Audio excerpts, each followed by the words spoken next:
She exposed the lies, rebuilt the trust, and rose from the ashes of betrayal. But just when Lily thought the war was over, a message from a stranger revealed the final truth. Ryan's deception was far from finished.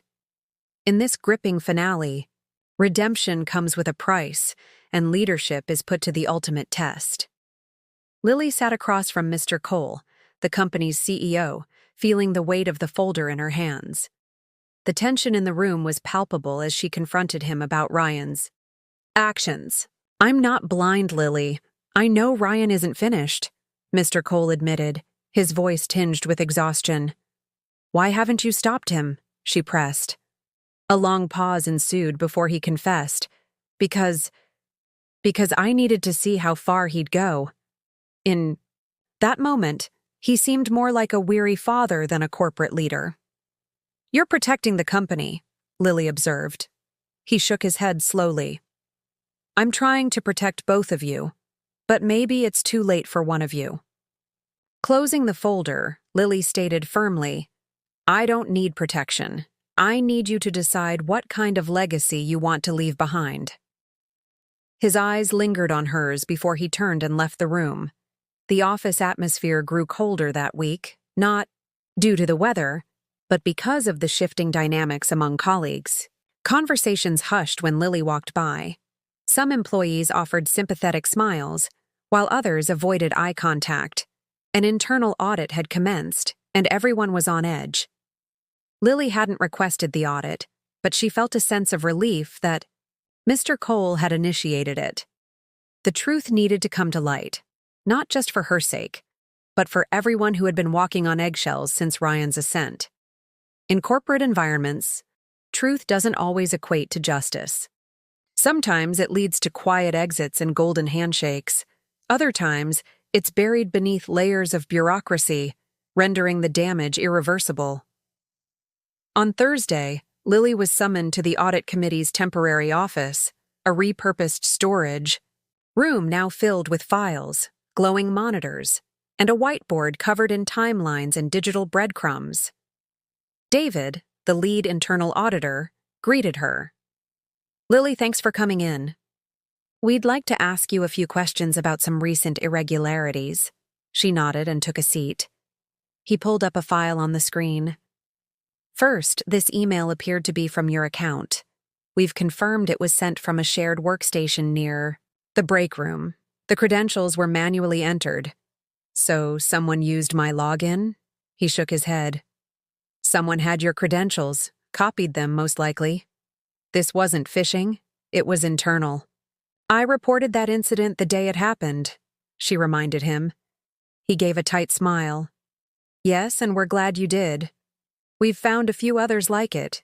Emails rewritten, spreadsheets altered, sign-offs removed, always traced to shared machines, always under your name." A heavy weight settled in her chest. "This was coordinated." David hesitated. "Yes, and we've narrowed down the list of people who had access. We've also noticed unusual patterns linked to Ryan's executive assistant's login." She remained still as he continued. "We're not accusing anyone yet, but there's a clear pattern. Sabotage intended to discredit you and possibly others." Lily clenched her jaw. "So what happens now?" "That's where it gets complicated," he said. "Mr. Cole asked us to present our findings directly to him. He's made it clear he wants the truth. All of it. No filters." She nodded slowly. "Then I'll be there." David raised his eyebrows. "You're not required." "I will be there," she repeated. "If this is going to surface, I want to look everyone in the eye." He didn't argue. That night, sleep eluded her. She thought about the colleagues who had left quietly over the past year. Talented individuals in their 30s and 40s who had moved on without much fanfare. She used to think it was just turnover. Now, she wondered how many had been quietly pushed out by Ryan's machinations. The next morning, Lily arrived early at the executive boardroom. Mr. Cole was already there, staring out the window like a man, awaiting the final card to fall. David and 2 other auditors entered next. Ryan arrived 10 minutes late, looking smug, phone in hand, exuding confidence, until he saw Lily. He paused at the door. "She's not on the audit committee." Mr. Cole didn't turn. "She's here at my request."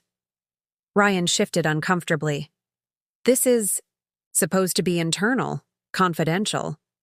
Then you should have kept it that way when you used company resources to fabricate emails," Lily said, her voice calm but sharp. Ryan scoffed. "That's ridiculous," David interjected. "We've traced multiple login attempts tied to your assistant's account, all connected to irregularities targeting Lily's work. There's a clear timeline." Ryan's facade began to crack. "You're reaching. She's just bitter about being let go." Lily met his gaze. "You didn't let me go, Ryan. You sabotaged me, and you almost tanked the biggest deal this company has landed in 5 years. Mr. Cole finally turned. "I gave you a chance," he said quietly. "I gave you more than one, and you've done nothing but tear down the people trying to build something real here." Ryan's bravado faltered. "This isn't what you think." "No," Mr. Cole cut in. "It's worse." A heavy silence filled the room. Then Mr. Cole stood. "The board will be reviewing this report. Until then, you are suspended, effective immediately." Ryan opened his mouth to protest, but the words never came. He looked at Lily one last time, not with rage, but with disbelief, as if realizing that none of his usual tricks would save him now. He walked out in silence. Lily remained. Mr. Cole exhaled, his shoulders sagging. "I failed him," he said, "as a leader and maybe as a father." "You can't lead someone who refuses to grow," Lily said quietly. "But you can lead the company. You still have that choice." He looked at her, then nodded. For the first time since this all began, she felt the weight start to lift. 2 weeks had passed since the audit meeting, but the shockwaves were still rippling through the corridors of Coltech. Employees walked with lighter steps, conversations returned to a hum of normalcy, and the shadow that had loomed over the marketing department had finally begun to dissipate. But for Lily, the calm was not synonymous with peace. It was a quiet before the next chapter, not a conclusion. Ryan hadn't returned since the suspension. His office sat sealed and silent, as if preserving the remnants of his reign. His nameplate had vanished from the door. In corporate culture, such disappearances became urban myths. Nobody discussed it openly, but the stories spread like wildfire. The audit report had been damning. Ryan's manipulations spanned months, possibly longer. He'd forged documents, fabricated timelines, and manipulated internal systems to discredit not only Lily but also anyone who stood in his path. The internal audit team discovered that he had instructed his executive assistant to access shared machines and impersonate other employees. He altered financial figures, projected misleading campaign metrics, and delayed product rollouts under Lily's name. One revelation stunned everyone. Ryan had tampered with the digital trail of a crucial investor presentation. A client worth $4.7 million had nearly pulled out due to discrepancies in the performance analytics, a presentation Lily had originally designed, but Ryan had revised. It was the final piece that sealed his fate.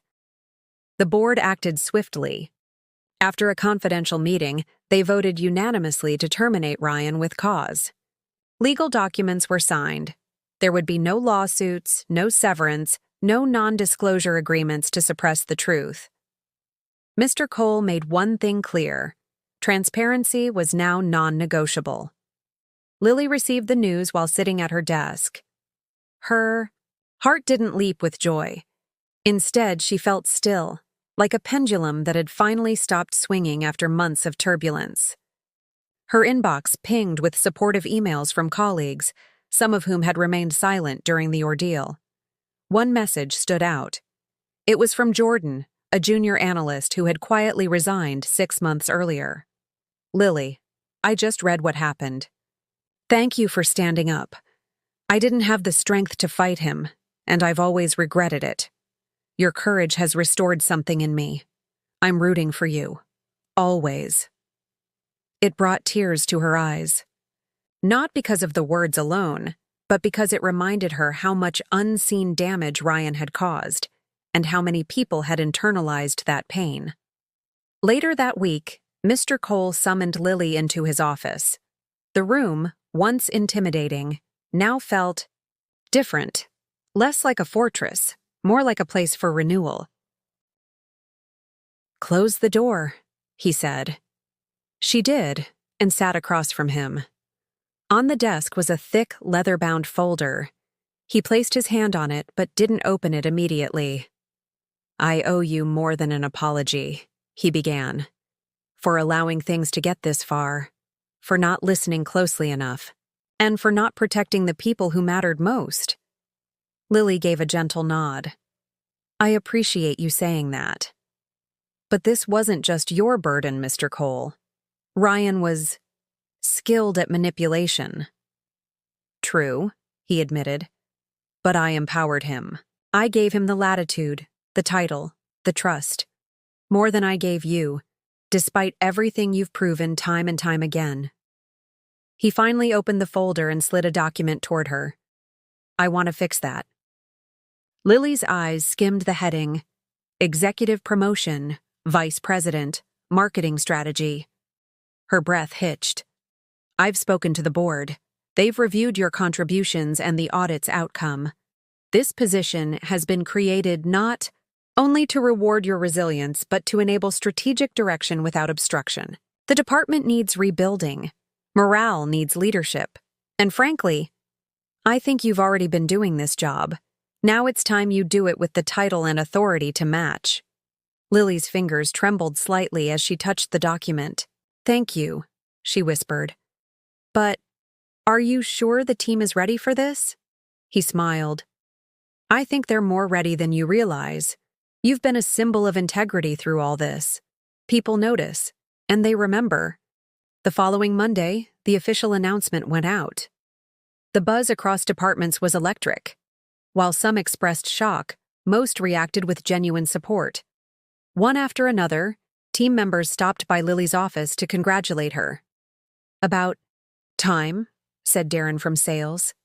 "We've been waiting for someone to understand strategy instead of playing politics." Even Harper from legal, usually stoic and withdrawn, offered a small nod of approval when they passed in the hallway. Still, it wasn't all easy.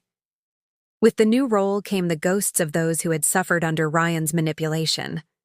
Lily spent the next weeks focused not on implementing flashy new campaigns, but on rebuilding trust. She held listening sessions with each team. She reinstated performance review transparency. She pushed for HR reform around anonymous reporting. Most importantly, she called back 2 talented former employees, one of whom, Megan, had quietly exited when Ryan had stripped her of a lead campaign without explanation. When Megan walked into Lily's office weeks later, her eyes glistened. "You meant it. You said you'd clean house. I didn't think you'd remember me." "I never forgot," Lily said. "I remember what Ryan did to you, and I'm going to make sure that never happens again." Outside the walls of Coltech, the corporate world had taken notice. Industry blogs covered the silent shakeup. Word spread about the marketing department's culture overhaul. Lily received a message from a former mentor. "You're the case study we all needed." At night, Lily sat on her balcony, watching city lights shimmer. The skyline hadn't changed, but she had.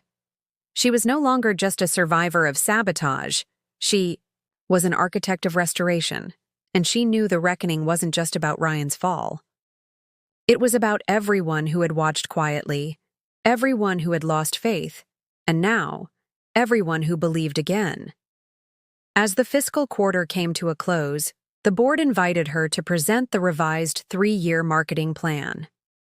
Lily stood in the same boardroom where Ryan once undermined her, this time at the head of the table. As she began her presentation, she paused, looked each member in the eye, and said, "Let me tell you how we rise, not just in revenue, but in culture. Because Resilience isn't enough. We need redemption, and we need vision. The room fell silent, not out of skepticism, but awe. And for the first time in a long time, Lily didn't just feel like she belonged. She knew she was leading. 3 months had passed since Lily's promotion to Vice President of Marketing Strategy, and the transformation within Coltech was undeniable. What once felt like a fractured, fear-ridden company culture had blossomed into something vibrant and inclusive. Teams collaborated freely, silos dissolved, and most importantly, people began to trust again. For Lily, redemption wasn't about a title or a corner office. It was about rewriting the narrative, not just for herself, but for everyone who had been silenced, overlooked, or underestimated. But even with positive momentum, the shadows of the past occasionally resurfaced. One such moment arrived during a Friday morning leadership roundtable. Darren from sales hesitated before speaking. "We're getting traction with the global rollout campaign, but there's pushback from the EMEA region. Ryan made some promises there that we're now expected to honor." Lily's stomach clenched involuntarily. The ghost of Ryan's deceit still lingered in international agreements and unwritten expectations. "Document everything they've said. I'll schedule a call. With EMEA leadership myself," she replied calmly. "Let's face it head on.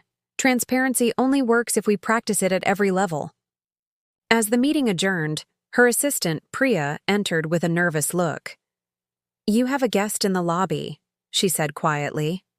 "Jordan Wells." Lily's breath caught.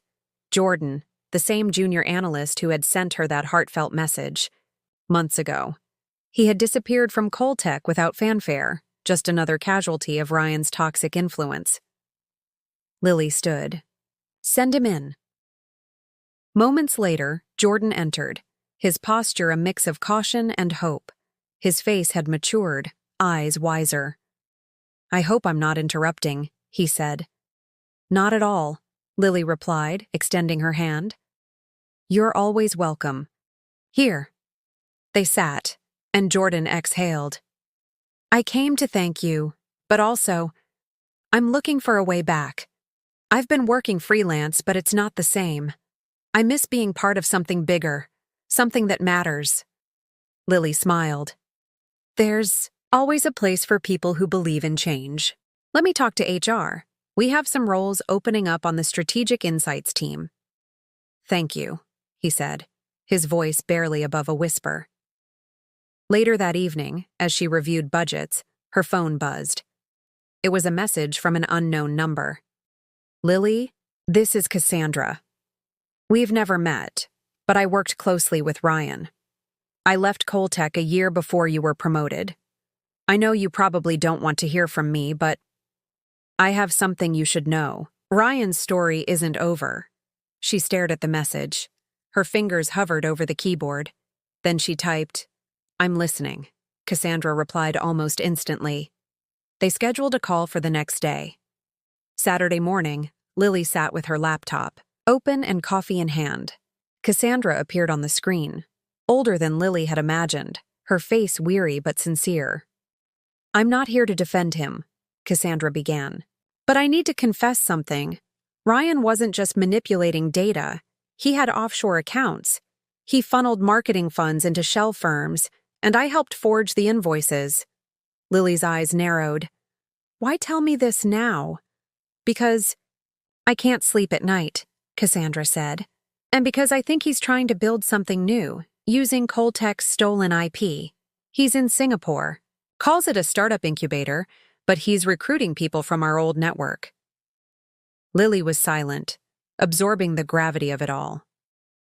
"I'll forward the emails. I have receipts, contracts, wire transfers," Cassandra continued. "You deserve to know the whole story."